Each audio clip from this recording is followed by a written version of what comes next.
मैशत इनसे चल नहीं रही, अजीब व गरीब किस्म के लोगों को मुल्क के ऊपर मुसल्लत कर दिया इन्होंने, किस्म किस्म की साजिशें की हैं, एक के बाद दूसरी बैकफायर कर गई है। अब गुस्सा हम पे भाई क्यों निकाल रहे हो अपने गलत फैसलों का? फैसले खुद सारे गलत किए हैं, ब्लंडर खुद मारे हैं सारे मामला। मुल्क को, मईशत को और सियासत को इस नहज तक आपने पहुँचाया, फवाद चौधरी ने तो नहीं पहुँचाया ना। तो बहरहाल इसलिए गुस्सा हम पे ना हो। अच्छा, हमारे सब दहशतगर्द की तरह ट्रीट किया गया, दहशतगर्द की तरह ट्रीट किया गया, उन्होंने मुझे कहा कमरा अदालत में। मैं पहले बताता हूँ, फवाद चौधरी साहब को आंखों पर पट्टी बांध के सारी रात और हथकड़ी लगा के रखा गया। अभी वो अदालत में भी पेश हुए तो उनको हथकड़ी लगाई गई। अब ये एक अजीब सी बात है कि जो इस 1100 अरब रुपए के चोर लुटेरे डाकू हैं, जिनके चपड़ासियों के भी अकाउंटों में से अरबों रुपए निकले हैं, उनको आज पुलिस प्रोटोकॉल दी जा रही है। और जो शख्स आइन और कानून की बालादस्ती की बात कर रहा है, जो रूल ऑफ लॉ की बात कर रहा है, उसको हथकड़ी लगा दी गई है। तो जब आप निज़ाम ऐसा चलाएंगे तो आवाम तो भी सड़कों पे बाहर निकलेगी। आवाम को आप क्या डंडे मार मार के अंदर घुसाएंगे आप? तो सर ये गिरफ्तारी क्या पिद्दी का शोरबा, ये मोहसिन नकवी भी बेचारा, ये तो फेस है।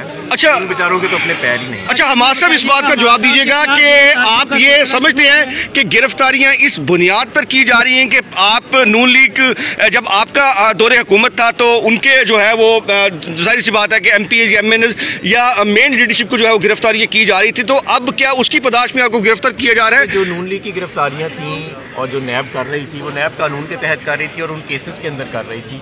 जो जरदारी साहब ने या तो नवाज शरीफ पे बनाए हुए थे या नवाज शरीफ साहब ने जरदारी पे और उनकी पार्टी पे बनाए हुए थे। हमारा तो मेरा ख्याल है कोई एक आधे शायद केस होएगा जो उन पे बनाया गया था, वो भी अगर कोई ठोस सबूत के साथ। और मुझे सिर्फ आप ये बताएं कि वो चपड़ासी जो मौत की आगोश में चला गया, सिर्फ उसका ये कसूर था कि हमजा शहबाज के 3 अरब रुपए उसके अकाउंट में से निकल आए।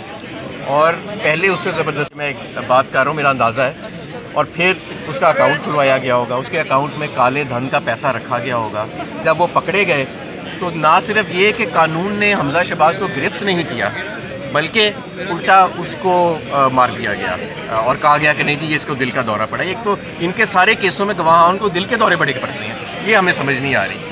तो ये बहरहाल ये तो ब्लैक एंड वाइट चीज़ें हैं ना, ओपन एंड शट की। अच्छा हमारे साहब ये बताइएगा, ये पहली गिरफ्तारी है, क्या आप समझते हैं कि ये सिलसिला तवील होगा? देखें, सिलसिला तो ये 9 महीने से चल रहा है, लेकिन इस सिलसिले से फ़ायदा कोई नहीं हुआ। आज़म सवाती खामोश नहीं हुआ। अरशद शरीफ की शहादत जो है वो बुला नहीं दी जाएगी। अरशद शरीफ अब क़यामत जिंदा रहेगा इंशाअल्लाह। इसी तरह क्या इमरान रियाज खान को खामोश कर लिया गया? क्या जमील फारूकी को खामोश कर दिया गया? क्या इस तरह काल कोठरियों में बंद करके लोगों को नंगा करके मारने से क्या आप समझते हैं कि आप ये जो चोरों को मुसल्लत किया है लोग इसको हज़म कर लेंगे? क्या आप लोगों को डंडे मारेंगे तो लोग आपकी महंगाई 30% की वो हज़म कर? जहाज़ में लाया गया, सरकारी जहाज़ में केस माफ़ कराए गए, क्या ये तारीख भूल जाएगी? ये तारीख भी नहीं भूलेगी, ये लोग भी नहीं माफ़ करेंगे और ये मामलात ऐसे चलेंगे भी नहीं। तारीख गवाह इस चीज़ की, सियासत गवाह। शुक्रिया है। और हम ये कहते थे कि ऊपर क्राइम मिनिस्टर है और नीचे एक निगरान वज़ीर आला, एक ऐसे शख्स को बनाया गया है जो जरदारी का बच्चा है। जब ये दोनों यानी क्रिमिनल्स मिल जाएंगे तो उसके नतीजे में मुल्क के अंदर मज़ीद फसाद जो है वो बढ़ेगा। दूसरी बात मैं आपसे ये अर्ज़ करना चाहता हूँ कि ये तौहीन क्या चीज़ होती है, और तौहीन फिर इलेक्शन कमीशन की तौहीन। मैं ये समझता हूँ कि इलेक्शन कमीशन इस